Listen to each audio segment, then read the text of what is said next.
A man in love can do extraordinary things. I don't care if you're an angel. You're my angel, and I won't let you go. A truth should exist.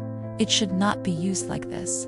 If I love you, that a fact or a weapon. Must I go bound while you go free? Must I love a man who doesn't love me? Must I be born with so little artes to love a man who'll break my heart? Does he love me? Does he love anyone more than me? Does he love me more than I love him? Perhaps. All the questions we ask of love, to measure, test, probe, and save it, have the additional effect of cutting it short. Perhaps the reason we are unable to love is that we yearn to be loved. That is, we demand something love from our partner. Instead of delivering ourselves up to him, demand-free and asking for nothing but his company, we all know how loving ends.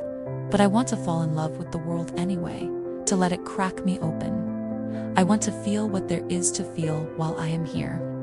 Everything I know because of love. I believe in the immeasurable power of love, that true love can endure any circumstance and reach across any distance. Life is such unutterable hell, solely because it is sometimes beautiful. If we could only be miserable all the time, if there could be no such things as love or beauty or faith or hope, if I could be absolutely certain that my love would never be returned, how much more simple life would be. One could plod through the Siberian salt mines of existence without being bothered about happiness. Unfortunately, the happiness is there. There is always the chance, about 850 to 1, that another heart will come to mine. I can't help hoping and keeping faith and loving beauty. Quite frequently, I am not so miserable as it would be wise to be. The heart has its reasons which reason knows nothing of. We know the truth not only by the reason, but by the heart. Impossible is my specialty. She had studied the universe all her life, but had overlooked its clearest message. For small creatures, such as we, the vastness is bearable only through love. Love is a drama of contradictions. May you live as long as you wish, and love as long as you live. I'll tell you something, Harpy, he said, his voice almost a whisper now. It never even occurred to me that we wouldn't make it. And it never occurred to you that we with you were just waiting for us to go down in flames. I thought we could get through anything. We're not here to argue with you about the wisdom of our alliance that has kept the Persians at bay for 40 years. An argument requires a measure of equality between those in the dispute, and Samos is not the equal of Athens.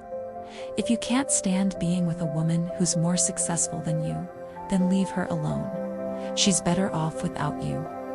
If you actually love her, then know the value of that love and make it a promise. That is the only thing she needs from you. There are many forms of love and affection. Some people can spend their whole lives together without knowing each other's names.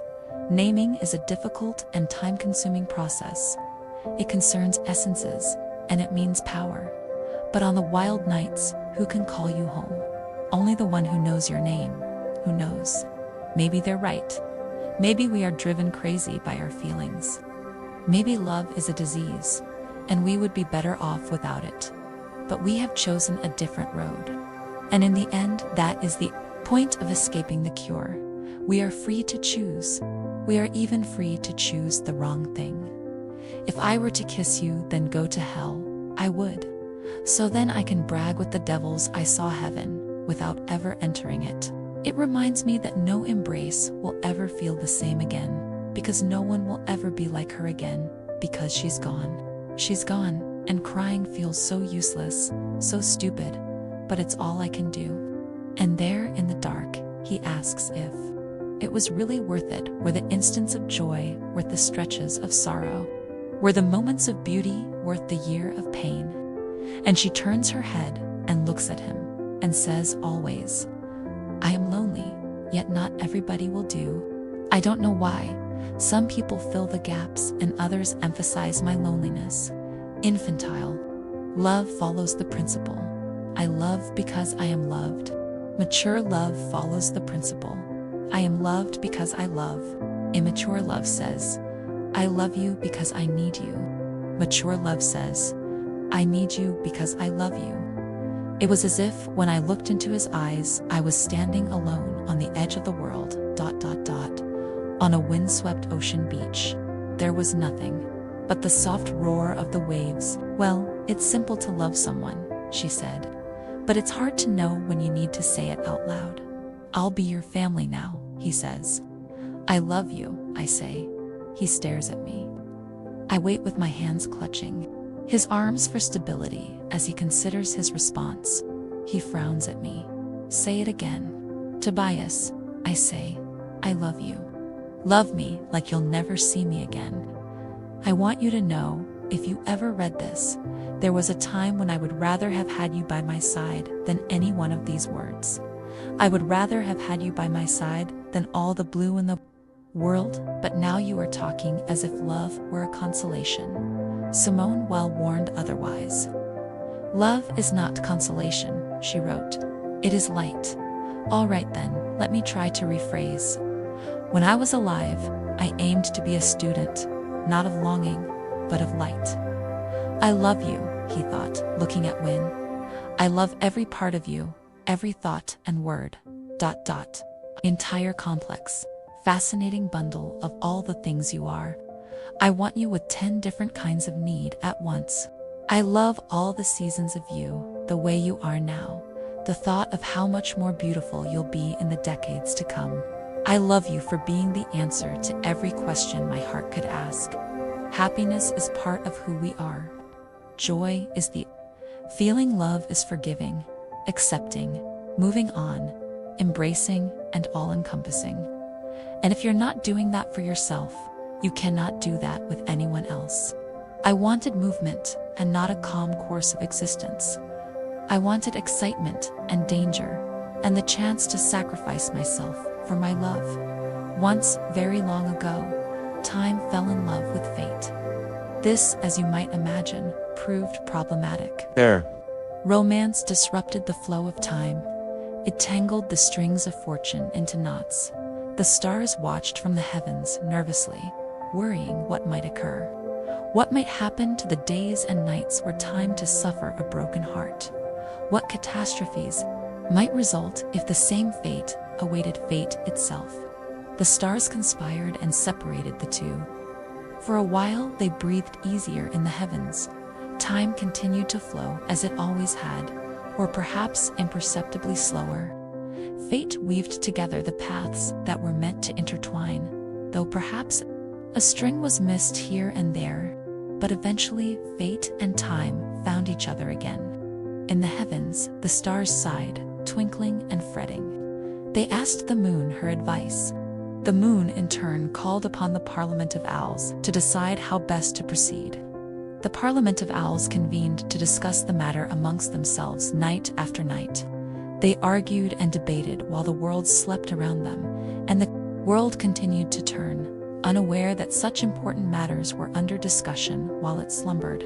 The Parliament of Owls came to the logical conclusion that if the problem was in the combination, one of the elements should be removed. They chose to keep the one they felt more important. The Parliament of Owls told their decision to the stars, and the stars agreed. The moon did not, but on this night she was dark and could not offer her opinion. So it was decided, and fate was pulled apart, ripped into pieces by beaks and claws. Fate's screams echoed through the deepest corners and the highest heavens, but no one dared to intervene save for a small, brave mouse who snuck into the fray, creeping unnoticed through the blood and bone and feathers, and took Fate's heart and kept it safe.